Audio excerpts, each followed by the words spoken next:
हमने ऐलान किया था कि हम ऑपरेशन सिंदूर करेंगे, लेकिन ये कोई हफ्ते भर पहले तो हमने बताया नहीं था। तो फिर ये इंजीनियर कैसे चीन से पाकिस्तान आ गए और सारी तैयारियां हो गई? ये तो लग रहा है कि हफ्ते भर की 10 दिन की तैयारी है। अगली बार जब ये जंग होगी, जब दिक्कत होगी, तो हमें ये मान के चलना है कि ये पाकिस्तानी पायलट अकेले नहीं हैं, उनके साथ चाइना के इंजीनियर्स। एग्जैक्टली प्रवीण साहनी ये कह रहे हैं कि चीन पाकिस्तान के साथ है और इसलिए ऐसा हो गया। फला जो सिक्योरिटी एक्सपर्ट है वो कह रहे हैं। मैंने कभी आधिकारिक स्तर पर इस बात को नहीं सुना। यहाँ तक कि जो हमारा प्लायंट मीडिया है, जो दरबारी मीडिया है, उसने कभी ये नहीं कहा कि पाकिस्तान को भारत ने, हमेशा ये कहते रहे कि पाकिस्तान को भारत ने हराया है। कभी भी चीन का जिक्र इसमें नहीं हुआ। अब ये पहली बात तो मुझे इसकी पॉलिटिक्स समझाइए कि अगर चीन इसको कन्फेस कर रहा है कि हाँ हमने अपने इंजीनियर भेजे, इसके मायने क्या हैं? क्या वो भारत को और उसके जख्मों को रगड़ रहा है? क्या भारत को वो चुनौती दे रहा है कि देखिए मैं इस बात को कन्फेस करता हूं कि आपके सिंदूर ऑपरेशन में जो आपने हमला किया था पाकिस्तान के ऊपर, मैंने पाकिस्तान का साथ दिया? नहीं, चीन बेसिकली हमें ये बताने की कोशिश कर रहा है कि लड़ाई जो है नहीं करो पाकिस्तान के साथ, लड़ाई की साउथ एशिया में जरूरत नहीं है, मैं पाकिस्तान के साथ खड़ा हूं। अब मैं आपसे पूछना चाहती हूँ इजराइल के बारे में और पूरे गल्फ रीजन के बारे में। इजराइल के लिए कहा गया, आप खुद ही कह रहे हैं बात, और ये बाकी ये तो पूरी तरीके से वाज़ेह हो चुकी है कि इजराइल की जंग थी। अमेरिका में भी लोग जानते हैं। नेतन्याहू अपने चुनाव के लिए, अपनी पॉलिटिक्स के लिए इस जंग को लड़ रहे थे। वो चाहते थे कि जितना लंबा खिंच सके अच्छा है, मतलब जितना खोखला किया जा सके ईरान को। उनको पता था ईरान हारेगा नहीं, लेकिन जितना खोखला कर सकें वो उतना अच्छा रहेगा। तो क्या ईरान नंबर 1 खोखला हुआ? 2, इस पूरी जंग में इजराइल को क्या हासिल हुआ? क्या ईरान फिलिस्तीन का बदला ले पाया? ईरान लड़ाई जीत चुका है। अच्छा, जहां तक अमेरिका का ताल्लुक है, अमेरिका में आप सुनिएगा प्रेसिडेंट ट्रम्प, मार्को रूबियो रोज बोलते रहते हैं कि हमने उनको भेजा हुआ है रुक्का और या व्हाटएवर नोट भेजा है, उसका जवाब नहीं आया। गलत वर्ड है, वही वर्ड है, बिल्कुल वही वर्ड है। तो रुक्का भेज दिया, दूल्हा आ नहीं रहा है। हाँ, तो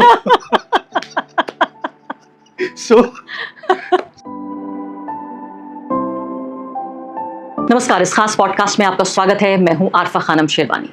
सिंदूर ऑपरेशन को 1 साल पूरा हो गया। आपने तमाम टीवी चैनलों पर और सरकारी जो हैंडल्स हैं उस स्तर पर आपने देखा होगा, तमाम तरह का जश्न मनाया जा रहा है।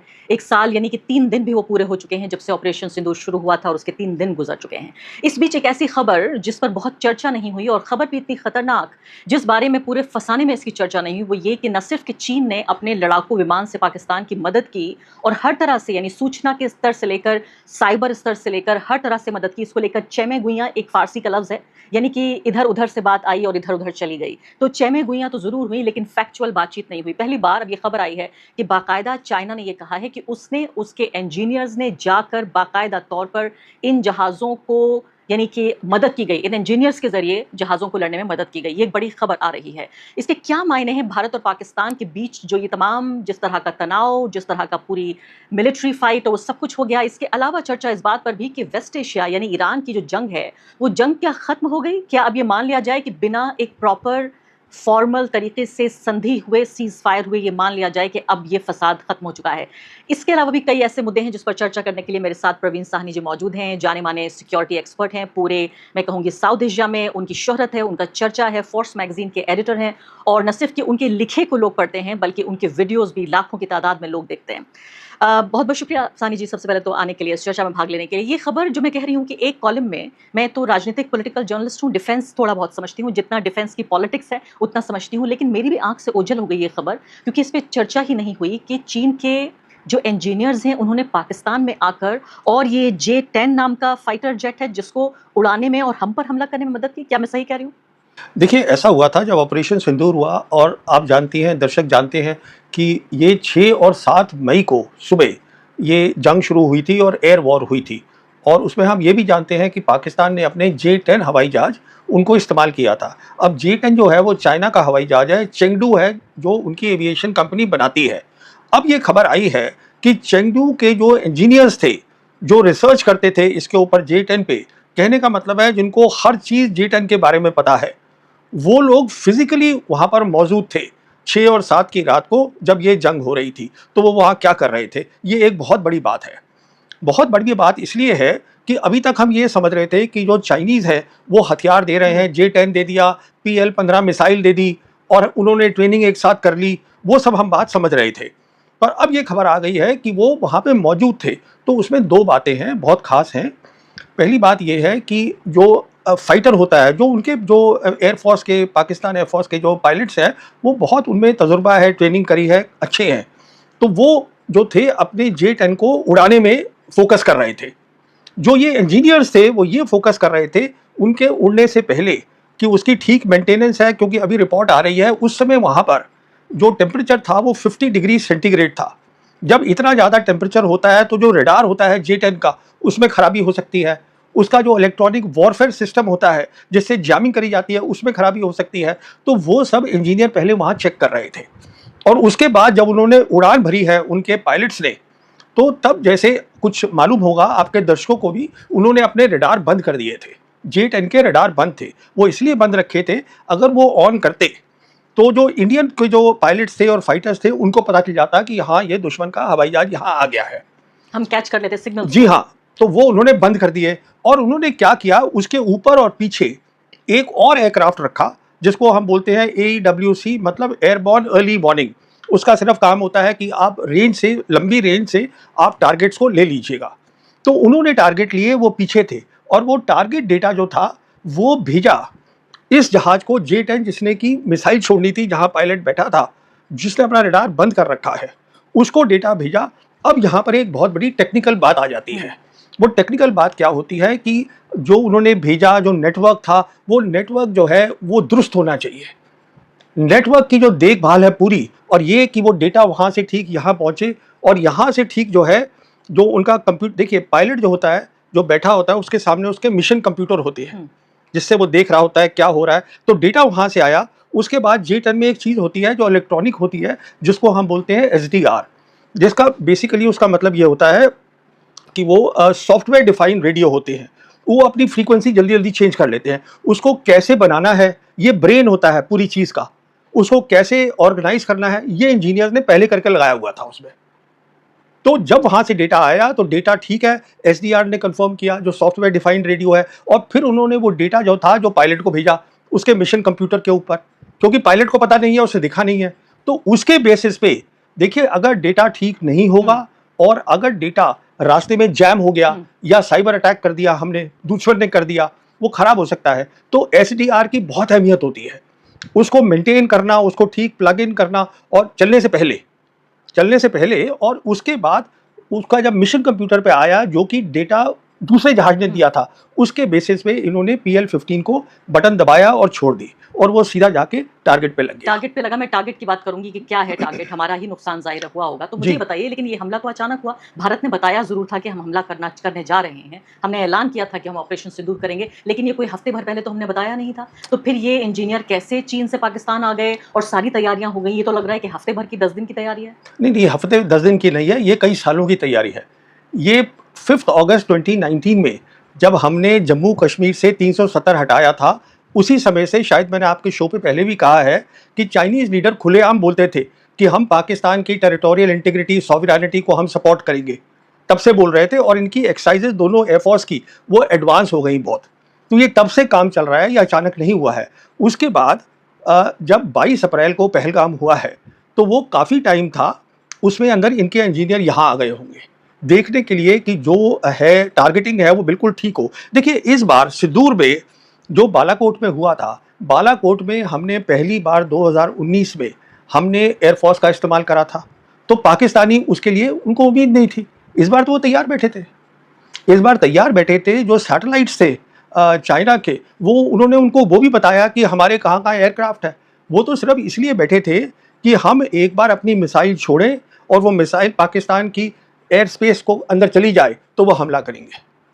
और उस हमले में कहने का मतलब ये है, अगली बार जब ये जंग होगी, जब दिक्कत होगी, तो हमें ये मान के चलना है कि ये पाकिस्तानी पायलट अकेले नहीं है, उनके साथ चाइना के इंजीनियर्स। एग्जैक्टली मैं इसी बात पे आने जा रही थी कि अब तक जिस बात को राज की तरह रखा जा रहा था कि भाई प्रवीण साहनी ये कह रहे हैं कि चीन पाकिस्तान के साथ है और इसलिए ऐसा हो गया, फला जो सिक्योरिटी एक्सपर्ट है वो कह रहे हैं, मैंने कभी आधिकारिक स्तर पर इस बात को नहीं सुना। यहाँ तक कि जो हमारा प्लायंट मीडिया है, जो दरबारी मीडिया है, उसने कभी ये नहीं कहा कि पाकिस्तान को भारत ने, हमेशा ये कहते रहे कि पाकिस्तान को भारत ने हराया है, कभी भी चीन का जिक्र इसमें नहीं हुआ।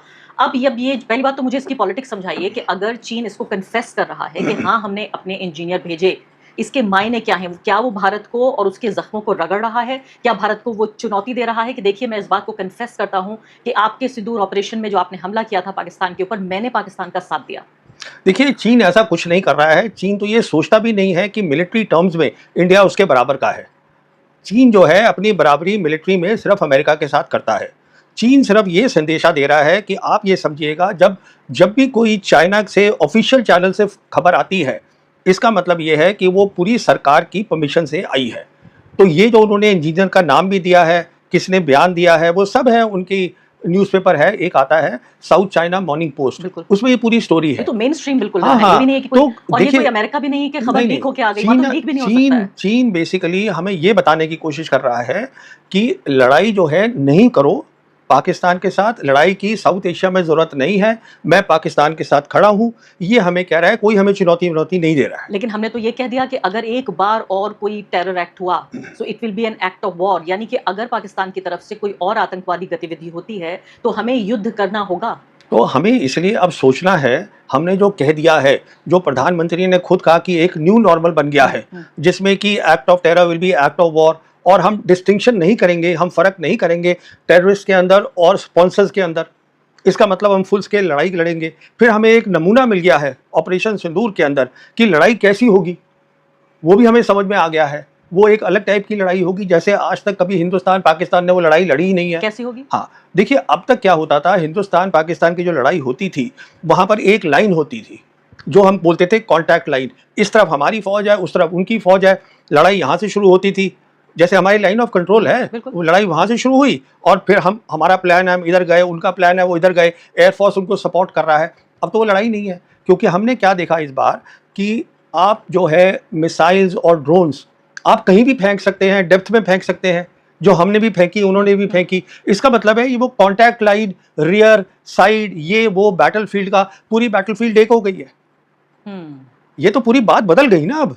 इसका मतलब ये है कि अब जो लड़ाई है, जो है वो एक बहुत खतरनाक लड़ाई होगी। उसका कन्वेंशन, जैसे हम कहते हैं थ्रेशोल्ड, वो बहुत कम हो गया है।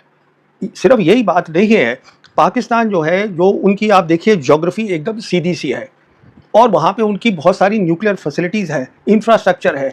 तो यानी आप ये कह रहे हैं क्योंकि भारत ने न सिर्फ के बॉर्डर पे हमला किया, बल्कि जो टेररिस्ट ठिकाने जिन्हें हम कहते हैं, हमने देखा बाकायदा लाशें निकल के आई। मसूद अजहर जो हैं, उनके पूरे परिवार में बहुत सारे लोगों को मार दिया गया। जहां आतंकवादी कैंप है वहां भारत ने, तो इसको तो आप बड़ी कामयाबी कहेंगे? नहीं, देखिए, वो कामयाबी मैं इसलिए, देखिए, हमने जो किया वो एक्यूरेटली हमने टारगेट किया, अच्छी बात है। पर प्रॉब्लम ये है, हमारा प्रॉब्लम टेररिस्ट से नहीं है, हम टेररिस्ट से 1991 से लड़ रहे हैं। हमें तो स्टेट लड़ रहा है। अरे भाई, हमें तो पाकिस्तान मिलिट्री से लड़ना है ना, वो हम लड़ नहीं रहे हैं उनके साथ। पाकिस्तान मिलिट्री से हमें ताकत बनानी है कि हम उनके सामने खड़े हो सके। अगर उनको पता चल जाएगा आपके पास ताकत है लड़ाई लड़ने की उनके सामने, तो वो ये कम कर देंगे काम जो कर रहे हैं। पाकिस्तान तो छिप के लड़ रहा है। पाकिस्तान कहाँ लड़ रहा है भारत से? अगर वो चीन की सपोर्ट से लड़ रहा है या अमेरिका की सपोर्ट से लड़ रहा है? नहीं, ये देखिए, पाकिस्तान पहले भी हमसे जंग कर चुका है।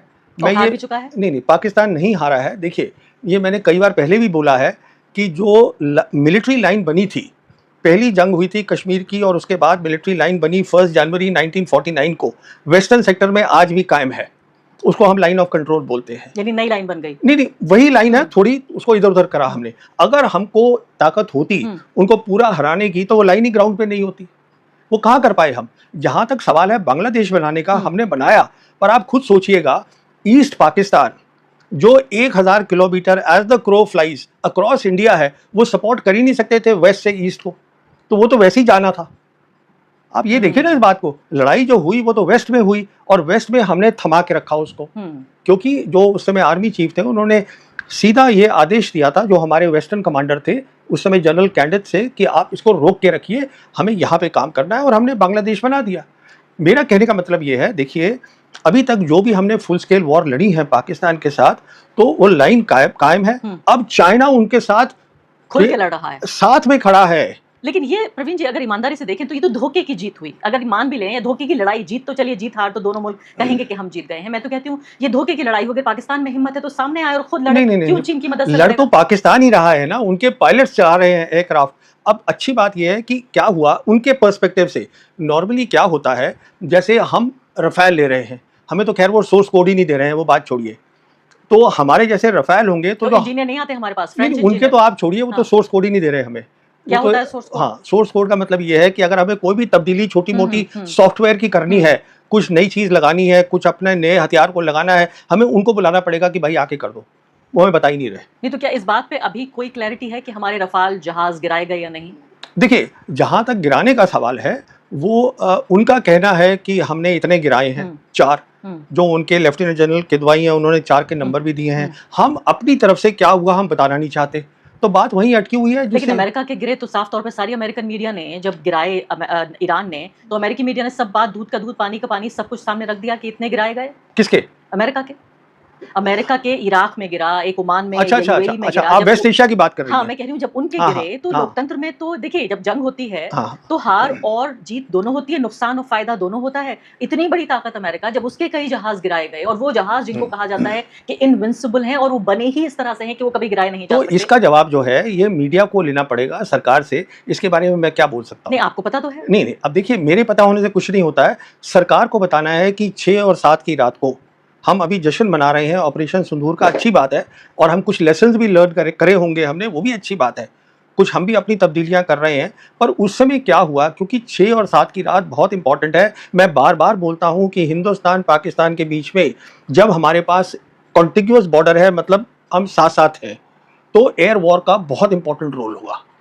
अगर उनकी एयर वॉर में हमने देखा, उन्होंने बालाकोट में भी अच्छा किया 2019 में एयर वॉर में, वो दिन के टाइम आए थे अगर आपको याद होगा। और फिर 5 साल बाद तो अब फिर वो अच्छा कर रहे हैं। और इस बार तो उनके इंजीनियर भी आ गए। हम देखिए, नॉर्मली क्या होता है कि आप J-10 लेकर आइएगा और उसके बाद पाकिस्तानी इंजीनियर जो हैं वो ट्रेनिंग करके आते हैं और यहाँ आते हैं। पर अजीब बात ये देखी गई कि उनके खुद ही इंजीनियर यहाँ आ गए। तो मतलब और हम जिनसे जहाज ले रहे हैं फ्रांस से, ना वो हमारे साथ राजनीतिक तौर पर साथ हैं, और आप कह रहे हैं वो तो कोड भी नहीं दे रहे हैं। देखिए, न्यूज़ जो आ रही है वो यही है कि वो सोर्स कोड, देखिए सोर्स कोड जो होता है इसका मतलब ये है कि पूरी आजकल जो हवाई जहाज होते हैं बहुत सोफिस्टिकेटेड होते हैं, वो सब डिजिटल होते हैं। तो उसका डिजिटल खाका क्या है वो कोई भी नहीं बताएगा दूसरे को। तो हमें ये कभी पता नहीं चलेगा कि सिंदूर में आखिर हुआ क्या था। हमें ये कभी पता नहीं चलेगा कि हमारे रफाल जहाज गिराए गए या नहीं गिराए गए। मुझे याद है द वायर ने एक स्टोरी की थी और उसमें CNN की स्टोरी को सिर्फ कोट किया था कि 1 या 3 या जितने भी रफाल जहाज गिरा दिए गए। और इसको लेकर फ्रांस में तो इन्वेस्टिगेशन हो रहा है कि रफाल गिराया कैसे जा सकता है, क्योंकि उनके जो पूरा ब्रांडिंग जो उन्होंने रफाल के इर्द गिर्द की है उन्हें बहुत भारी नुकसान पहुंचा है। तो इस पर तो वायर की वेबसाइट एक दिन के लिए बंद कर दी गई थी। आप कह रहे हैं मीडिया को बोलना चाहिए? नहीं, वो तो मेरी वेबसाइट भी बंद हुई थी उसी दिन, क्योंकि रफाल का जो रहस्य है वो शायद जब अगली सरकार कभी आएगी तो तभी खुलेगा।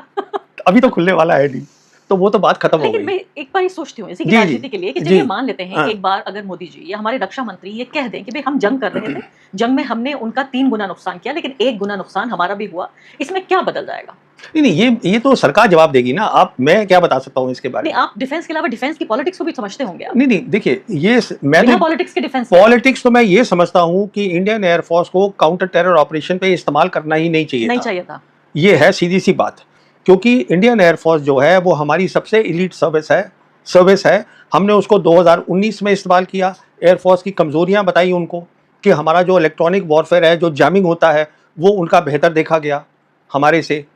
फिर इसमें कुछ कमजोरियां निकली हैं जो जिसका मैं जिक्र नहीं करना चाहता हूँ। जब खबर बाहर नहीं आती है तो आपको कैसे पता लगता है ये सब? किस चीज में? जब ये खबरें बाहर, जब मीडिया छापी नहीं, वो देखिए वो ऐसा होता है कि एक तजुर्बा भी होता है, आप देख लेते हैं। हाँ, तो एक तजुर्बा है मेरा भी। मैं भी फौज को 1977 से देख रहा हूँ, तो बहुत पुराना रिश्ता है। तो मैं समझता हूँ ये क्या हो रहा है, पर ये पहली बार देखा है मैंने। खतरनाक कॉम्बिनेशन है कि एक पूर्व सैनिक अब पत्रकारिता कर रहा है। नहीं, वो देखिए, उसे सेना के बारे में भी पता है और पत्रकारिता भी कर रहा है। मैंने पढ़ा भी है इसको कितने साल, कोई 45 साल के करीब तो मैंने इसमें स्टडीज करी है, तो मुझे समझ में आ जाती है बात कहने की। पर मेन मुद्दा ये है जो मैं आपसे कह रहा था कि काउंटर टेरर ऑपरेशन पे मैं समझता हूँ एयरफोर्स का कभी इस्तेमाल नहीं करना चाहिए, बिल्कुल नहीं करना चाहिए। क्योंकि एयरफोर्स का इस्तेमाल होता है आपको मिलिट्री टारगेट्स पे हिट करना, ये होता है जो उन्होंने दोनों बार किया। 2019 में भी किया उन्होंने, और उन्होंने अभी किया। और आतंकवादी ठिकानों पे हमला करना हो तो क्या करेंगे? नहीं, उसके लिए कहाँ पर, उसके लिए आप अपना आर्मी यूज करिए ना। देखिए, आपको पंजाब तो अंदर फरीदकोट में जाके और बाकी जगहों पर जाके अगर कराची के पास करना है तो कैसे कर लेगा भारत? वही मैं आपसे कह रहा हूँ ना कि आप जो है फैसलाबाद नहीं, देखिए, आप पहले वहाँ पख्तूनवा वहाँ पहुँच गए 2019 में, खैबर पख्तूनवा में, वहाँ आपने मारा बालाकोट में। अभी आप पंजाब में चले गए, 2 जगह वहाँ मारा। तो कहने का मतलब ये है, उसके मारने के बजाय आप खुल के जंगी कर लीजिए। आप ही कह रहे एयरफोर्स नहीं होना चाहिए, 2 फौजी आमने सामने हो और बिल्कुल आर्मी। देखिए 1990 से 1990 से जो कश्मीर है, जो डिस्प्यूटेड है, वहाँ पे दोनों साइड आर्टिलरी भी खोलती हैं, दोनों साइड रेड भी करती थी, काउंटर टेरर वही रेड सब कुछ होता था। तो पर कभी एयरफोर्स का इस्तेमाल नहीं हुआ। तो ये वही बेसिक मुद्दा आ जाता है। ये सरकार ने सोचा है, उनकी ये नीति आ गई कि हम जो है एयरफोर्स को इस्तेमाल करेंगे। ये सरकार की सोच है और एयरफोर्स इसमें राजी हो गई। ये एयरफोर्स की सोच है। क्या ऐसा भी संभव है आज की तारीख में कि एयरफोर्स ये कह दे कि भाई अगर डिफेंस मिनिस्टर या प्राइम मिनिस्टर कुछ कह रहे हैं उसको मना कर सकती है एयरफोर्स? नहीं, देखिए एयरफोर्स, देखिए जब कोई एयर चीफ होता है या आर्मी चीफ होता है या नेवी चीफ होता है, अगर आप चीफ बन गए ये सबसे बड़ी बात है। दूसरी बात, आपकी जो पूरी फौज होती है वो आपके इशारे पे काम करती है, आपके इशारे पे वो जान देने को तैयार है। इस बात को आप समझिएगा। ये बात लोगों की समझ में नहीं आती। जवान जो होता है वो देश के लिए नहीं मरता है। जवान जो होता है वो अपनी यूनिट की, अपनी आर्मी की इज्जत के लिए मरता है। इस बात को समझिएगा कि मेरा जो साथी है, जो मेरा दोस्त है, वो मेरी यूनिट में है, तो वो लड़ रहा है तो मुझे भी लड़ना है। देश बाद में आता है। ये सोच है कि पहले ये आता है कि अगर मुझे हुक्म मिला है, मेरे सीओ ने दिया है, चीफ ने दिया है, तो मुझे ये करना है। अब मैं वापस J10 पे जाती हूँ। आप जी। कह रहे हैं कि भाई इंजीनियर्स आए और उन्होंने मदद की और बाकायदा यहाँ हमारे ऊपर हमला हुआ। कहाँ हमला हुआ? कहाँ मतलब? हम पे कहाँ, मतलब ये वो J10 जो है, अब वो J10 ने हमारे रफाल्स गिराए ना। वो J10 ने एक मिसाइल है जो PL-15 है, जिसमें ये बताया गया है कि 143 किलोमीटर पे, इसको हम बोलते हैं BVR, बियॉन्ड विजुअल रेंज। जैसे आप और हम बैठे देख हैं, नहीं सक पा रहे हैं हम। हाँ। हम आप उधर की पायलट है, मैं इधर का पायलट हूँ, हम दोनों मतलब एक दूसरे को नहीं देख रहे हैं। हम कोई 100 किलोमीटर पीछे हैं और उसके बाद भी मैंने अपना रडार बंद करा हुआ है। टारगेट मुझे कहीं और से मिल रहा है कि आप यहाँ बैठे हैं। वो टारगेट मैं लेके वहां से मिसाइल छोड़ रहा हूँ और वो एक्यूरेट जाके लग रही है। तो अब मैं लब्बे लुबाब आपकी इस पूरी बातचीत का मेरी नज़र में ये है कि अगर हमने ये कह तो दिया हमारे प्रधानमंत्री ने कि अगर अब जो भी आतंकवादी घटना होगी उस पर हम युद्ध करेंगे, वो एक्ट ऑफ वॉर, यानी वो माना जाएगा कि आपने युद्ध का डिक्लेरेशन कर दिया है, वॉर का डिक्लेरेशन। तो एक तो पहली बात ये रही, तो हमें युद्ध करना होगा। लेकिन आप कह रहे हैं कि अगर आतंकवादी कैंप पे हम हमला करना चाहते हैं तो हमें एयरफोर्स को इस्तेमाल नहीं करना चाहिए, हमें आर्मी को इस्तेमाल करना चाहिए। तीसरी महत्वपूर्ण बात आप ये कह रहे हैं कि ये सीधे तौर पर ये बात खुलकर सामने आ गई है, साबित हो चुकी है आधिकारिक रूप से कि सिंदूर में न सिर्फ कि पाकिस्तान हमसे लड़ा बल्कि पूरी ताकत के साथ, फिजिकल पावर के साथ चाइना प्लस पाकिस्तान से भारत लड़ा और इसलिए भारत को नुकसान हुआ। मैं जो आपकी पहली दो बातें हैं उसको मैं थोड़ा ठीक करना चाहूँगा। पहली बात तो मैं ये बताना चाहूँगा कि आर्मी को भी आपको काउंटर टेरर ऑपरेशन दूसरी तरफ करने की ज़रूरत नहीं है। जो हमने 2016 में बोला, हमने सर्जिकल स्ट्राइक कर दी। अगर साहब आपको लड़ना है तो हम पहले भी करते थे। हम जिसको हम रेड बोलते हैं, हम उनकी पोस्ट पे जाके अटैक करते थे, वो हमारी पोस्ट पे अटैक करते थे। तो सवाल ये है कि आप आतंकवादी जो है, आतंकवादी को तो वो आर्मी सपोर्ट कर रही है ना, तो प्रॉब्लम तो आर्मी है पाकिस्तान की, आतंकवादी थोड़ी ना है। और कब तक कहते रहेंगे आतंकवादी फिर? हाँ। आतंकवादी का ना तो कोई भाई है, ना कोई बहन है, ना कोई शक्ल है, ना आगे है ना पीछे है। 10 मर जाएंगे, वो 20 और खड़े कर देंगे। लड़ाई तो उनके साथ लड़नी है ना भाई। ये मैं आपको पहली बात बताना चाहता हूँ। मसूद अजहर या इस तरह के जो आतंकवादी हैं उन्हें तो पाकिस्तान पाल रहा है ना। नहीं, वो देखिए वो उनकी पॉलिसी है, वो एक। अब दूसरी बात जो आप बोल रही हैं कि अभी मैं ये कहने की आपको कोशिश कर रहा था कि पाकिस्तान एयरफोर्स एक बहुत प्रोफेशनल एयरफोर्स है, पर अब वो उसमें इफाजा, व्हाट इज दैट कॉल्ड, इजाफा, sorry, so that has increased a lot primarily because the engineers are right there and they are the people who understand the aircraft. These are the people who know the aircraft और जो maintain कर सकते हैं what we call software integrity, because this whole thing is about software. उसकी integrity को maintain करना is most important and everything happens. अब इस कड़ी में बिल्कुल आखिरी सवाल पूछना चाहती हूँ, फिर और मुद्दों पे बढ़ूंगी। देखिए भारत के पास, मुझे बताइए ऑप्शन क्या है। अगर आप भारत के रक्षा मंत्री होते, प्रधानमंत्री होते, और वहां से लगातार आतंकवादी गतिविधियां हो रही हैं, कभी हमारे 10 लोगों को मार दिया, 20 लोगों को मार दिया, कभी बालाकोट हो गया, कभी यानी अभी पहलगाम हुआ, ऐसे में कोई भी सरकार चुप कैसे रह सकती है? उसे हमला तो करना पड़ेगा। नहीं। और क्या ऑप्शन ये है, आप समझिएगा कि आपका दुश्मन कौन है। तो दुश्मन सबसे पहले तो ये समझिए कि आज पाकिस्तान नहीं है, उसके पीछे चीन भी पूरी तरीके से खड़ा है, ठीक है। तो उसके लिए आपको तैयारी करनी है, वो तैयारी अचानक नहीं हो जाएगी। तो इसलिए सबसे पहले आप उनके साथ शांति करिए। तो बजाय इसके कि हम जश्न मनाएं सिंदूर का, नहीं, वो आप मना लीजिए, मुझे उससे कोई दिक्कत नहीं है, वो भी मना रहे हैं, उससे मुझे कोई दिक्कत नहीं है। मैं ये कह रहा हूँ आपकी नीति ये होनी चाहिए कि अगर शांति होगी तो डेवलपमेंट होगी, अगर शांति होगी तो उनको कोई भेजने की जरूरत नहीं है आतंकवादी यहाँ पर। हम पहले भी देख चुके हैं। अब आपको याद होगा जब बातचीत चल रही थी मनमोहन सिंह सरकार की और मुशर्रफ के टाइम की, तब किताबें भी लिखी गई हैं, पाकिस्तानियों ने भी लिखी हैं किताबें, कि उस समय उनका जो लगभग बातचीत हो गई थी, हाँ, बंद कर दिया था उन्होंने। और वो देखिए हिडन हैंड जो था, वो हाँ, इसलिए कर रहे हैं, वो इसलिए कर रहे हैं क्योंकि वो चाहते हैं कि आप कश्मीर पे बात करिए। हम कश्मीर पे बात करना नहीं चाहते हैं। मैं कहने की ये कोशिश कर रहा हूँ कि मिलिट्री ऑप्शन नहीं है। मैं ये कहने की कोशिश कर रहा हूँ कि राजनीतिक सॉल्यूशन है, आप ये कह रहे हैं। जी हाँ, आपको इस समय दुनिया बदल चुकी है, आप उनसे बातचीत करिए, चाइना से बातचीत करिए, लड़ाई में मत पड़िए, लड़ाई की तैयारी करिए, जिसे हम बोलते हैं डिटरेंस। तो यानी अगर करना भी पड़े लड़ाई तो हम तैयार रहें, इस दौरान शांति होनी चाहिए। अगर आपके पास ताकत होगी तो लड़ाई की जरूरत भी नहीं पड़ेगी। और पोजीशन ऑफ स्ट्रेंथ से लड़ेंगे। नहीं, हम लड़ेंगे ही लड़ेंगे नहीं। मैं आपको बता रहा हूँ ना, अगर आपके पास देखिए, चाइना आकर अप्रैल 2020 में हमारी जमीन पे बैठा है ईस्ट लद्दाख में, हमने क्या उनसे लड़ाई कर ली? हम, अगर आप याद करिएगा, जो हमारे विदेश मंत्री हैं जयशंकर, जब उनसे ये सवाल पूछा गया तो उन्होंने कहा, how can I fight with a country which is 5 times my economy. अरे भाई, ये इकोनॉमी की बात नहीं है, मिलिट्री ताकत की बात है। हमने इस बात को भांप लिया और उन्होंने भी भांप लिया कि हम आके बैठ जाएंगे, आप कुछ भी नहीं कर सकते।